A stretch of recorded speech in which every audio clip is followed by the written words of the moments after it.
country has never cared about black people. That's right. They don't give two damns about us, and all of us always turn around worrying about what's good for America, what's good later for America, what's good for black people. And I know what they're going to say, not guilty, because no one saw them pull the trigger. I'm tired of that. Don't bow down anymore. Hold your heads up. We want our freedom now. I don't want to have to go to another memorial. I'm tired of children. I'm tired of it. Got to stand up. We must also realize that the problems of racial injustice and economic injustice cannot be solved without a radical redistribution of political and economic power. If you can't do for yourself what the white man is doing for himself, don't say you're equal with the white man. That's right. If you can't set up a factory like he sets up a factory, don't talk that old equality talk. Depression, repression, in the air, layoff, hunger, and poverty, stricken everywhere. So much killing, stealing, and dying going on. The man started saying, I ain't did no wrong, taking out the leaders, one by one, take away my livelihood, making me run. All this killing and misgiving, when is it going to end? Any black leader with charisma was a target of the government's COINTELPRO program. And that's stated in their own objectives of the program. Who are you? You don't know. Don't tell me Negro, that's nothing. What were you before the white man named you a Negro? And where were you? And what did you have? What was yours? What language did you speak then? What was your name? It couldn't have been Smith or Jones or Bunch or Powell. That wasn't your name. They don't have those kind of names where you and I came from. No, what was your name? And why don't you now know what your name was then? Where did it go? Where did you lose it? Who took it? And how did he take it? What tongue did you speak? How did the man take your tongue? Where is your history? How did the man wipe out your history? How did the man, what did the man do to make you as dumb as you are right now?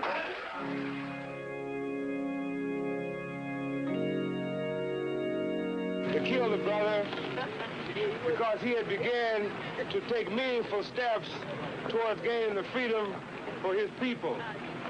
He was taking steps to internationalize the black man's struggle and to take it to the United Nations, to take it diplomatically to the other countries around the world so that meaningful pressure could be brought to bear on the United States government and to force them to let his people go.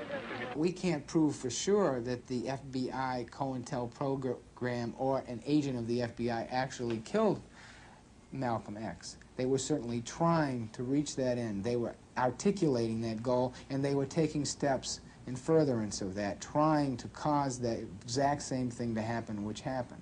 So we can step back from it and say, regardless of their success, whether they were the ones who pulled the trigger, this gives us an idea of what their intent was, what they were willing to do, what their political viewpoint was, and what ends, and what unconstitutional and violent ends they were willing to adopt and use in order to reach their goal, which was to destroy progressive movements. Today I want to say to the people of America and the nations of the world that we are not about to turn around. Yes, sir.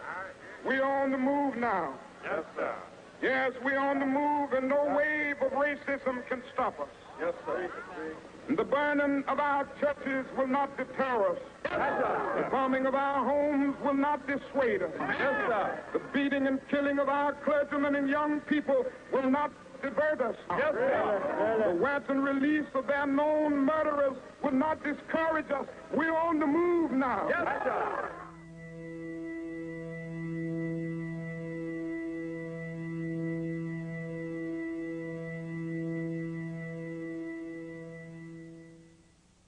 So again, we cannot say for sure that James Earl Ray was working for the FBI. What we can say for sure is that the FBI had an intent shown by their programs against Dr. King, showed by the document I talked about preventing the rise of messiahs like Dr. King, that they wanted that to happen, and that they had again taken very active steps to do that.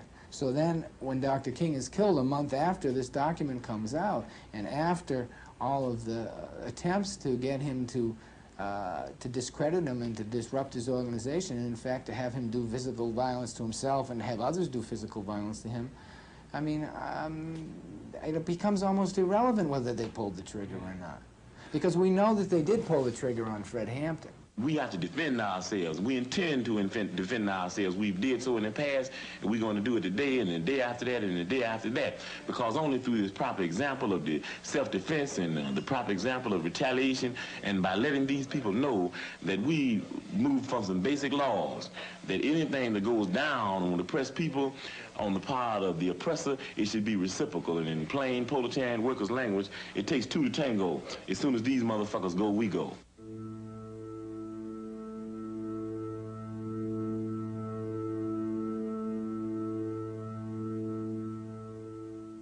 Fred Hampton was only 20 years old, but he had the ability to really move people, to speak in a way that got people going, that effectively seemed to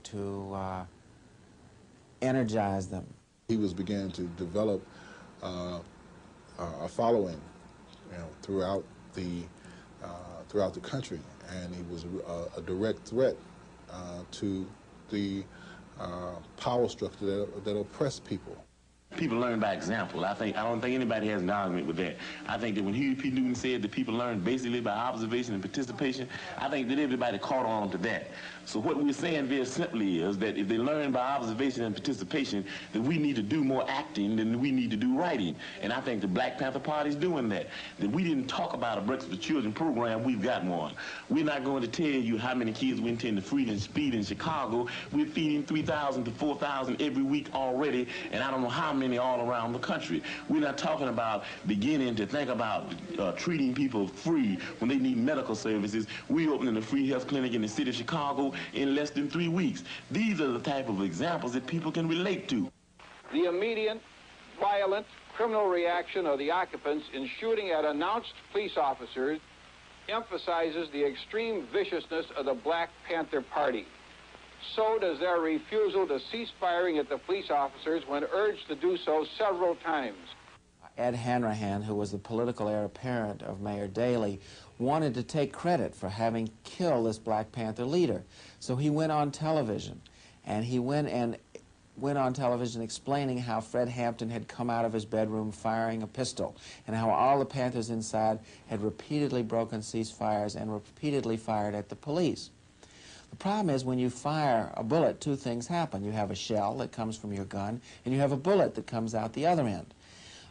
When the evidence was all gathered, it turned out that all the shells that were found in the apartment came from police weapons, with the possible exception of one. All the bullet holes, the directions of those bullet holes, were all coming inside from outside. That is, showed that they were fired by the police. So that all of the evidence that Hanrahan said, all the evidence that was gathered proved that it was the police who fired, not the Panthers. Hanrahan went even further and actually pointed to places on the back door, which he said were evidence in pictures that the Panthers fired. The press themselves, when they looked closely at these pictures and returned to the scene, discovered that these were in fact nail heads and weren't bullet holes at all. The federal government at first appeared to be coming in and do a neutral investigation. And what the federal government did find, of course, was that it was the police and not the Panthers who had fired. Well, under their cover, though, the federal government, under the cover of appearing neutral, the federal government hid their own role, which was that it was their informant who had gotten a floor plan of the apartment, and their informant had given their floor plan to Ed Hanrahan's raiders. I was supposed to be one of the murdered Panthers, okay? However, my plans changed that evening, and the informant, William O'Neill, was unaware of the change in plans that I had made. So my plans had changed, and I was not in the apartment. Oh, I was in the apartment early, but I left the apartment. And so I wasn't there. So they went to Plan 2 in order to get rid of me. They raided my apartment the next morning on December 5th, shot my door down, and they thought that I was in the apartment. There had been a systematic effort by the FBI in Chicago and nationally to destroy the Panthers. Previously, the FBI in Chicago had sent a letter to the head of the El Rukns, Jeff Fort, telling him the Panthers were trying to assassinate him. Didn't he want to take some action to prevent that? They had deliberately attempted to provoke things between the Panthers and other groups and attempted to discredit the Panthers publicly. They didn't have to kill every leader. All they had to do was kill one of the most important and up-and-coming and messianic leaders who was doing what Fred Hampton was doing, to send the message to all those young folks, whether they be black or white or Latin or whatever, who wanted to get involved in the struggle, that this is the game that you're getting involved in. We'll kill you in your bed. I think during different periods the government uses different tactics, you know, and sometimes their methods will be to publicly discredit groups, to jail people. We saw that sometimes with regard to the Wobblies, they actually did kill people. We saw with regard to the Communist Party, they frequently would jail people or attempt to ruin their reputations. I think with regard to the black movement in particular, the escalation of the government's attacks was very clear. And I think assassination, setting people up for internecine rivalries which could lead to deaths, I think the government has shown a willingness to use any form of violence that it felt was necessary. What are we fighting for? The love of freedom cause, and we've got to win. Repression in the air. Repression everywhere. Repression in the air. The FBI itself, its structure, was one which was never, of course, happy with the struggle. The fact that Martin Luther King was, phones were tapped, and the problems that J. Edgar Hoover gave him was clear. We only put King out.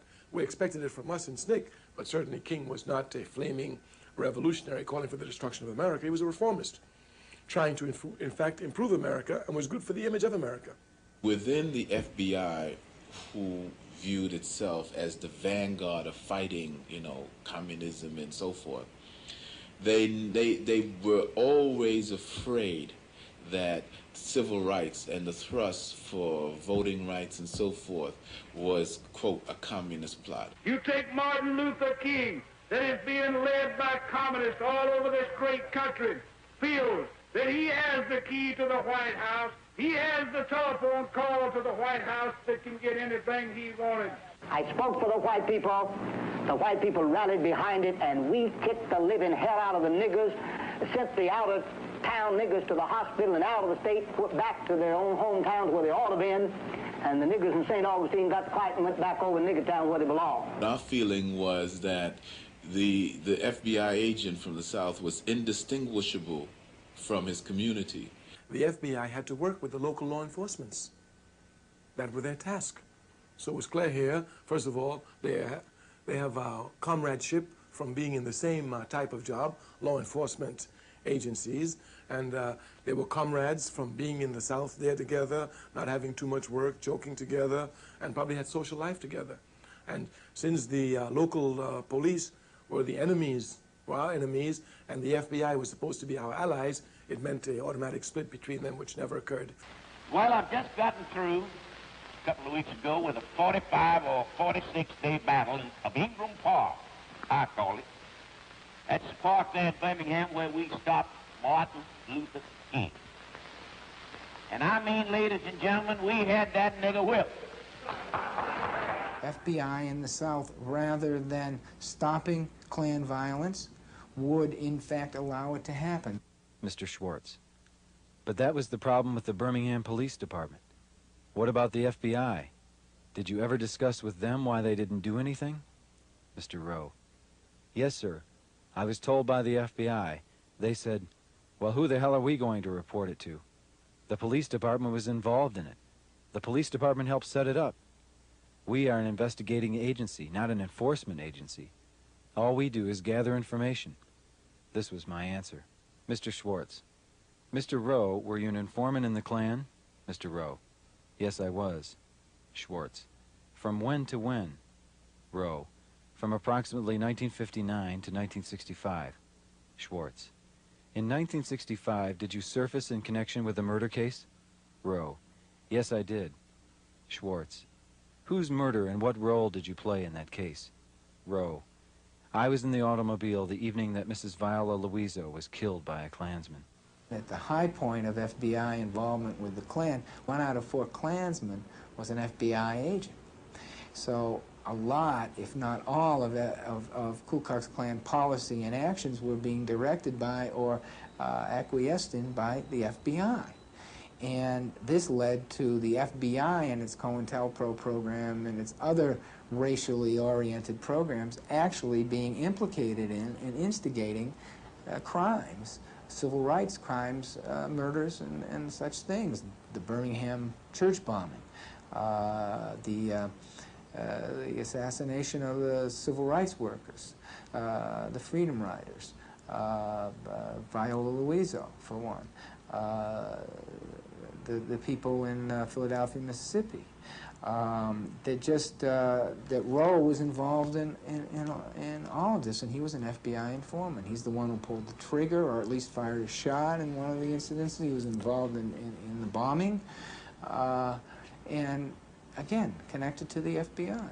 Hoover always felt that civil rights was a threat to the country. So not threat to the country. I don't believe he was a threat to the social order, to the order of things.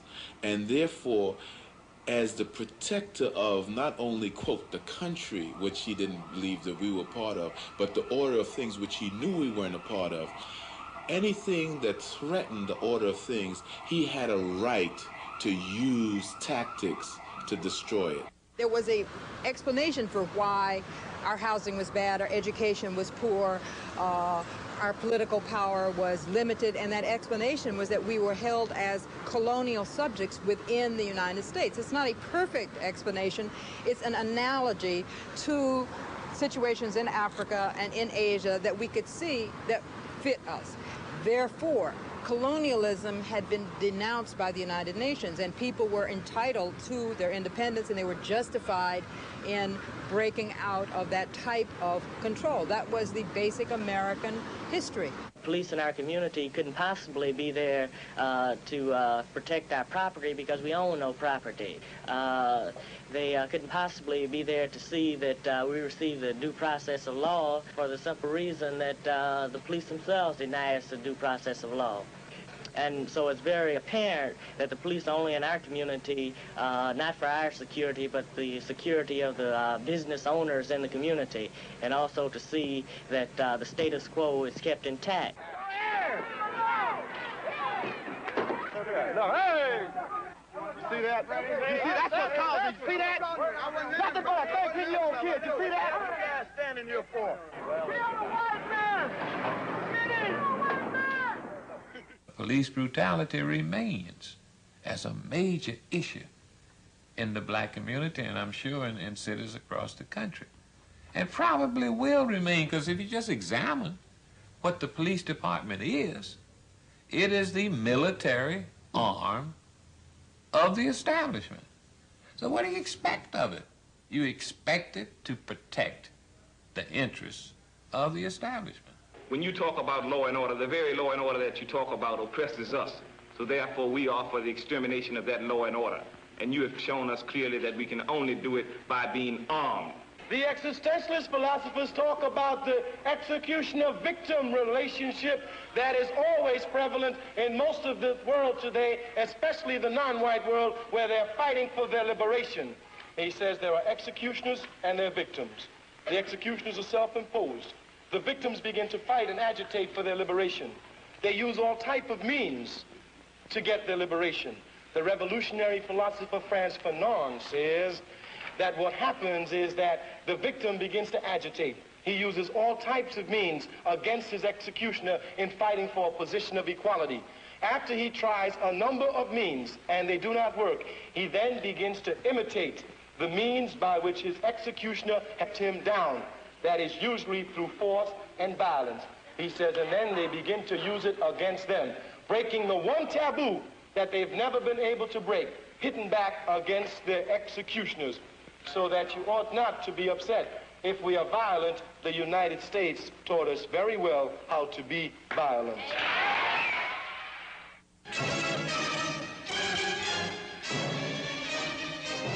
4 days of rioting, looting, and arson rocked the city of Detroit in the worst outbreak of urban racial violence this year. Entire blocks of homes become infernos. At least 36 are killed, more than 2,000 injured, and damage topped the $500 million mark. Governor Romney declares a state of emergency, requests federal troops, and 5,000 paratroopers reinforce the National Guard, state and city police.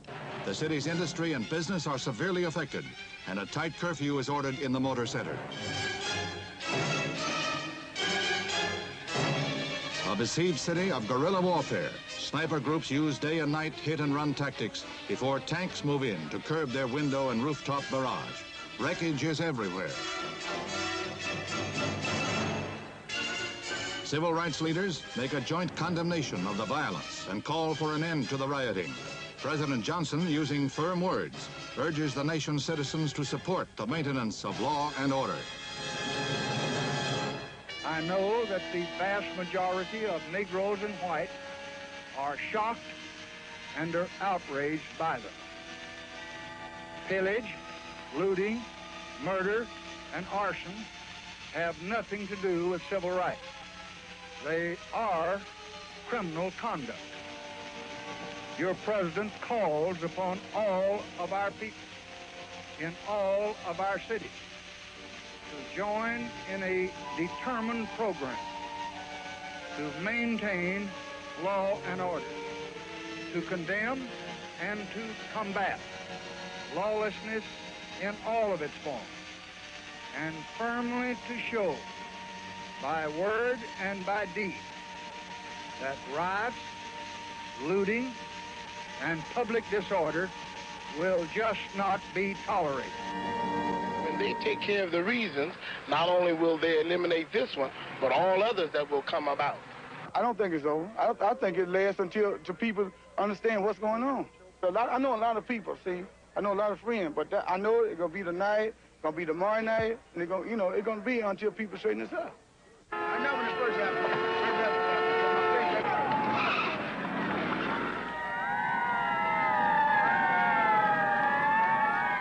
When black people begin to rebel, and you call it riots, we understand that those are not riots, those are rebellions. People are rebelling because of conditions and not because of individuals. No individual creates a rebellion. It's created out of the conditions. And those rebellions will continue. And it's not a long, hot summer. That's white journalistic sensationalism. There's no such thing as a long, hot summer. I know some places around that, snow won't even touch the ground. Black power is a consequence of the white backlash. Riots are consequences of the white backlash rather than a cause from it. If they're trying to present themselves as a democratic nation, as a free nation, trying to get Africans under their wing, and Africans in America are under revolt and they're crushing them, it will cause too many problems. But J. Edgar Hoover was not a fool. He understood his job. He had to crush this movement. That's why COINTELPRO was not only instituted, was also quiet, because this one could not get out because it was aimed really just at us. He was prepared to try to destroy anything he saw as disruptive to the social order of things. That he saw, in the early days, the mob as, the image of the G-men against the mob and so forth. And then later in terms of counterintelligence against foreign agents. And now in the 60s, something that he didn't understand, the civil rights movement disrupting the social order of things, you use the same kind of tactics that you use against the mob and the people, foreign agents, as to citizens of the United States who were trying to get, their civil rights and their civil liberties, because they were all threats to the social order. And therefore, COINTELPRO came into being, and he thought he had basically God on his side. Black power means dignity. It means we're going to walk side by side with you, or through you. We're going to be with dignity and integrity. We don't want any more than you have, and we're not going to accept any less than you have. We will define black power. He will listen and recognize it. That's all. That's all. We are now moving from a mere civil rights movement into a movement to gain political power to help deliver on the promises of civil rights. And the combination of the two words, black and power, was a little bit too much for white America to handle.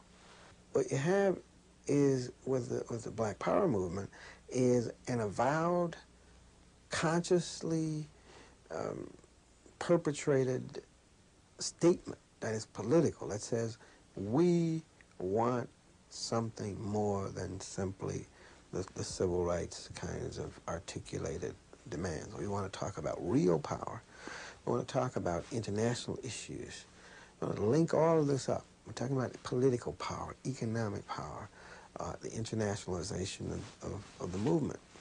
It is time for an honest look at the problem of order in the United States. Dissent is a necessary ingredient of change. But in a system of government that provides for peaceful change, there is no cause that justifies resort to violence. Let us recognize that the first civil right of every American is to be free from domestic violence. So I pledge to you, we shall have order in the United States. We were engaged in clearly a war of survival, a war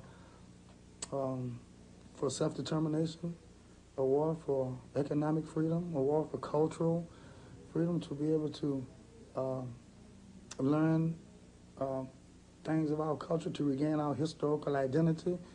We have seen the terrible results of violence in this country.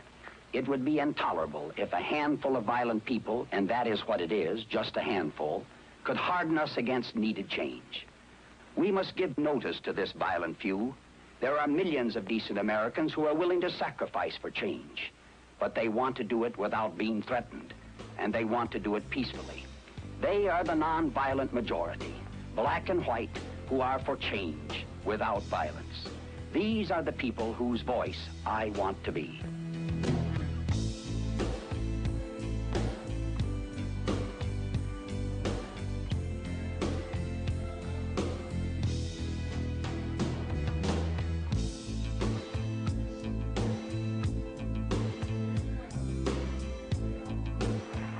The question of whether or not violence is going to be used is not a question for the black community. It's a question for white America. Because white America is the one who's used violence. For 400 years, we have been the recipients of violence. We have never lynched, we have never shot, we've never burnt a church, we've never beaten people, we've never taken them to jail. That is the question for white America. The real question is, can she civilize herself before we get ready to civilize her? So this particular time in Chicago, I'm going down 55th on Prairie, and I see the helicopter. I get out the car, and I'm looking, and some other people were looking too. And I look down, and I see the cops. They were all burly white cops. This is like in the ghetto area. And they own this young brother who's on the ground, and I noticed some other people around. But it's hard even to recall all that because my mind began to really, you know, it was like the whole thing changed. I saw Vietnam, I saw Bong San, Pleiku, Khantoum, all of these places I had been at, you know, Bamba Tui, July, Coochie or whatever. And they all began to like metamorphosize almost in my mind. And I heard the cop talk in terms of detainee.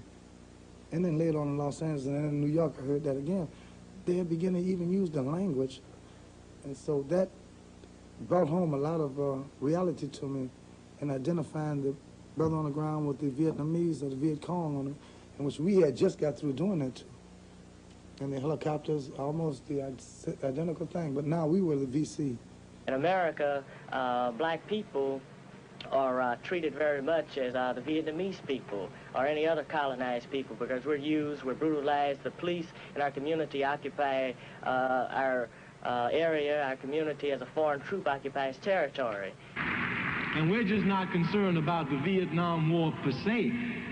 We are concerned about the survival of black people in this country, and that we cannot survive if we go fight some yellow man in Vietnam who ain't never called us nigger.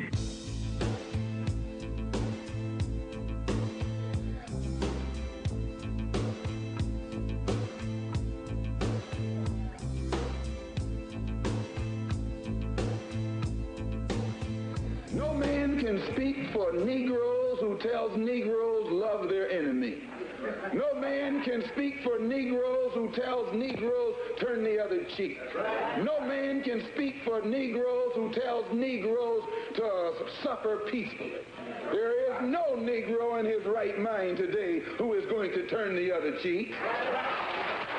Now, they felt that by murdering Malcolm X that they would also kill his ideas. But I'm here to tell you that Malcolm X's ideas would be stronger now than they were when he was alive. We want freedom. We want the power to determine the destiny of our black communities. We want full employment for our people. We want an end to the robbery by the capitalists of our black community. We want decent housing, fit for shelter for human beings. We want education for our people that exposes the true nature of this decadent American society. We want education that teaches us our true history and our role in the present-day society. We want all black men exempt from military service, and we want immediate end to police brutality and murder of black people.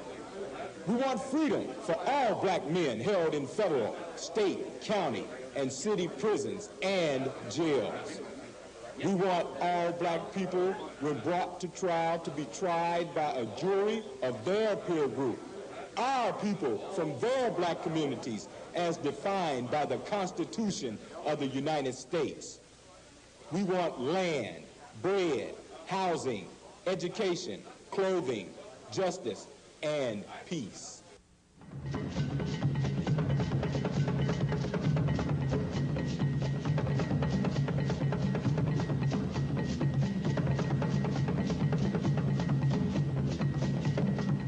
I think because the Panthers captured the imagination and the energy of young black people in the cities, I think that they represented a real possibility or potential for community control. I think that the government had, we saw the riots that occurred after Martin Luther King was assassinated in 1968, and I think this government saw that within its own population there was a potential for a real rebellion. And I think the fact that the Panthers, the idea that the Panthers might lead such a rebellion and was a real threat, particularly when the United States was trying to wage a war in Vietnam and trying to use black soldiers, by and large, to wage the war. They wanted to dismiss us as being a street gang. Well, we certainly were not a street gang. The threat was that we were a group of young people who were committed to organize into a political power base the poor and oppressed people throughout this country. When you live in a class society, the upper classes, they're in constant fear of what they call the lower classes. The Panthers wanted to explode the myth of the docile black who would turn the other cheek and say, no, we won't turn the other cheek. As a matter of fact, if you try to shoot me, I'm going to shoot back, and if you got your gun, I got mine, and so therefore, if you wanted to aggress upon me, then whereas I'm not a natural and an aggressor, that I would defend myself to the hilt, and that's what we were attempting to do. Well, actually, the Black Panther Party in total was a very American phenomenon. It was very similar analytically to the Minutemen, historically, a group of local citizens who rose up to defend their community against aggression, which is what the Black Panther Party conceived itself as, defending the community that blacks lived in from aggression from police forces who were hostile. We said move to a higher level. We're moving to a level whereby the people are going to take over control of their destiny. They're going to take over control of their community. And the first way of doing this is dealing with the most integral part of the fascist three-way oppression. We say demagogic lying politicians and avaricious greedy businessmen, and we say fascist pig cops. But the one that's most evident, the one that's closest, the one that's more clear, the one that's more defined in the black community is those fascist pig cops. So what we are saying is, if the people can deal with these fools, then we would have taken a revolutionary step, a revolutionary leap, I should say. So that's the program that we think is going to move things to a high level. It's going to raise some contradictions. It's going to cause some antagonistic contradictions. We're prepared to deal with them, and we think the people are prepared to deal with them. We constantly and at all times criticized and condemned racism. We always worked with other organizations. We never used color as the basis of our criticism. We talked about power to the people, and that was very fundamental. That is what essentially democracy is supposed to be about. But the media wanted to portray the Black Panther Party as something that white people would be afraid of.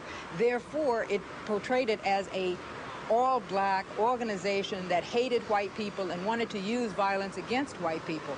But once you have that idea of an organization, then anything they say is bad, and anything that can be done to them is okay. Well, you see, the media has played its traditional role. The white-owned, white-controlled media has played its traditional role back then and today.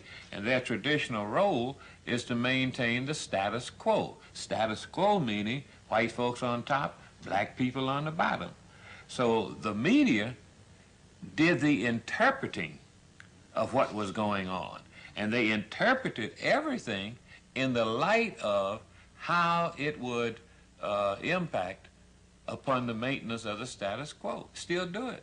So you can see that there is a correlation between the type of illegal and subversive COINTELPRO actions that the FBI wanted to mount against the party and the image that was created in the media of the party. It's okay to do these things to a group of bad guys. The slave master never liked the slave to get in a defensive position. He's called an uppity nigger and he's lynched. But when you begin to study ways in which to thwart this genocide, these genocidal wars, and come up with ideas, logical ideas, ideas that will work, then you become the greatest threat to the internal security of the United States. And if that organization is the greatest threat, then this militant military apparatus is up for grabs. It's fair game. All is fair in war and love and war. So you get a COINTELPRO, a completely illegitimate thing, and it's thrown at you, and you say, well, you can't cry. You know this is a war. And that program was intended to be run secretly. It was intended to be run as a counterintelligence program would be run against, say, Soviet spies, that you spread false information about and among the black group so that they would shoot each other. Well, in California, there was a rivalry between the Black Panthers and a group called U.S. United Slaves. And documents now show that that materials were sent and information given to the United Slaves in an effort to get them to make an attack on the Panthers. And in fact, there was an attack made and 2 Panthers were killed. The FBI would get hotel stationery, type a letter saying that Connie had met with Huey and David, and they were really hostile toward Eldridge, and he should be very careful about how he deals with them. And it would be, the signature would be C. Then Connie would get back to Algiers and tell us about her meeting. We already had this letter. And then she'd say, but I didn't send you that letter. So then we'd say, oh, she's lying. In one situation, the FBI used a fugitive named George Sams, and they chased him across the country. And they would raid each Panther office just as he left, but they would use his supposed presence there as an excuse. So the government made it very crucial to their success that it looked as if these things just happened by accident. There was no connection between the plan of the FBI and the fact that so many Panthers were arrested, so many of them went to trial, so many of them marriages broke up, so many terrible things happened. However, when these things are happening to you, you know it's not an accident. You know it's not random. We knew at the time there was a conspiracy. We knew it was planned. We knew it was coordinated. We just had no idea how sophisticated the plan or how sophisticated the coordination was, and or the collaboration between the various agencies. We didn't know it was called COINTELPRO, that involved the Department of Defense, it involved the White House, it involved the CIA and the FBI in coordination. We didn't know all that, but we knew they were doing these things against us. They were doing them deliberately, and we knew that they were wrong. They were able to put a cover on the movement as best as they saw fit through COINTELPRO, and the best way was to keep it quiet. Even today, don't talk about it, because it still exists.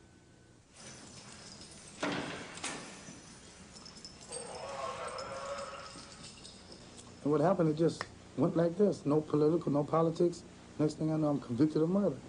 They knew that they had this unsolved murder, and what we were told was that if, in fact, Pratt was not convicted in the shootout trial, which, in fact, he wasn't, then they had to come up with something else. They weren't going to let him out of jail. And like I said, I hadn't thought much of it because I was charged with the Tate LeBlanc murders before Charles Manson was charged with it. You know, because they had off the pig on the wall in blood. They picked me up for that before they even suspected Charles Manson. That'll give you an idea of how often I would be picked up and detained. At the time the tennis court murder occurred, I remember that Pratt came into the Bay Area, that he and Bobby Seale, David Hilliard came over to the place I was staying in San Francisco. We met one evening. The next day, and the next 2 days, there were meetings at David Hilliard's house in Oakland, and he was there all the time. No matter what he did in 1968 or 69 as a Black Panther, he was arrested and charged with a murder. He went to trial, and he didn't know the following things. Neither he nor the defense attorney knew that the FBI was communicating daily with the LA Police Department to try to get him arrested and convicted of some kind of an offense.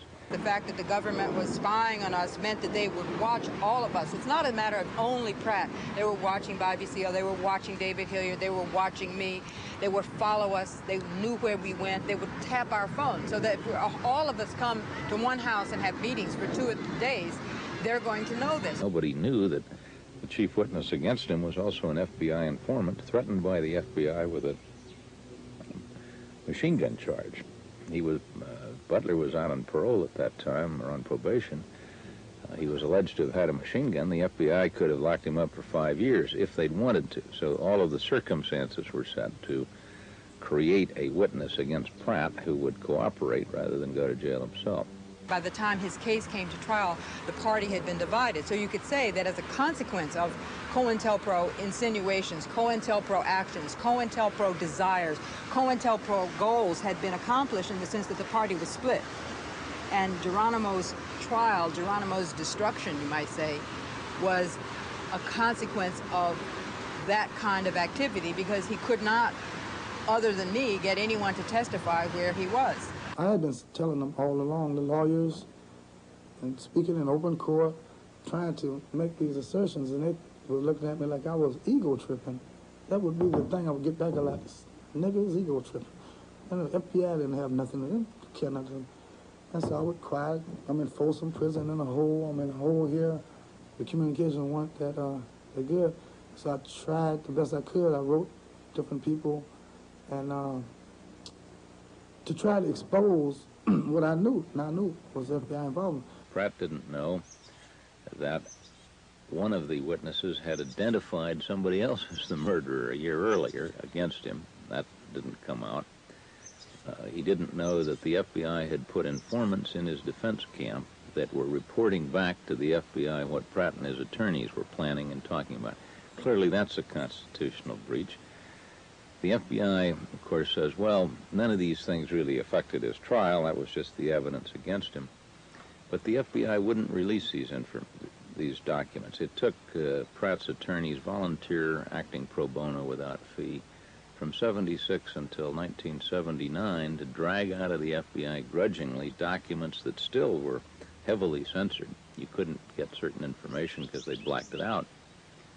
Finally, when all of the information that could be obtained from the FBI under the Freedom of Information Act was obtained, Pratt goes to the California court and then up to the Court of Appeal and finally to the Supreme Court And during that process, in 79 and 1980, the FBI said to the state authorities, well, we're telling you all about COINTELPRO and everything we can find, but deliberately kept from the California Attorney General and the court the information that one of their own agents thought Pratt had been framed by the FBI in 1972. So it's a very political situation, very political, and it should have never been really handled. The courts are not equipped to handle a case of this magnitude. It should have been handled on an international level, you know, and this is where we've been petitioning more and more and more. In fact, I was invited to speak in Geneva representing political prisoners in this country just last month. But there are difficulties with that, you know, that it should be handled on an international, broader level where people can understand, because you're like asking Jesse James to adjudicate what his brother Frank James did. It's not easy.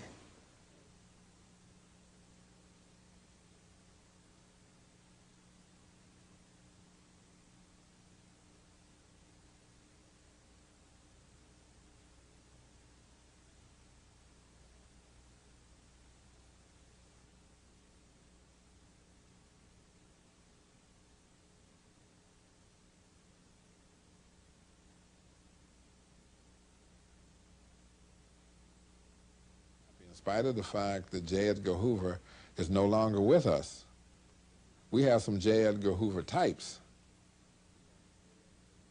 and they do what they can to make sure that the opportunity for self-expression is denied. And the fact of the matter is that in America, like in every other society, that it's prepared to tolerate injustice in order to maintain the social order. This is American justice. That's right. This is American democracy. And those of you who are familiar with it know that in America, democracy is hypocrisy. Now, if I'm wrong, put me in jail. But if you can't prove that a democracy is not hypocrisy, then don't put your hands on me. Democracy is hypocrisy. If democracy means freedom, why aren't our people free? If democracy means justice, why don't we have justice? If democracy means equality, why don't we have equality? Depression, depression,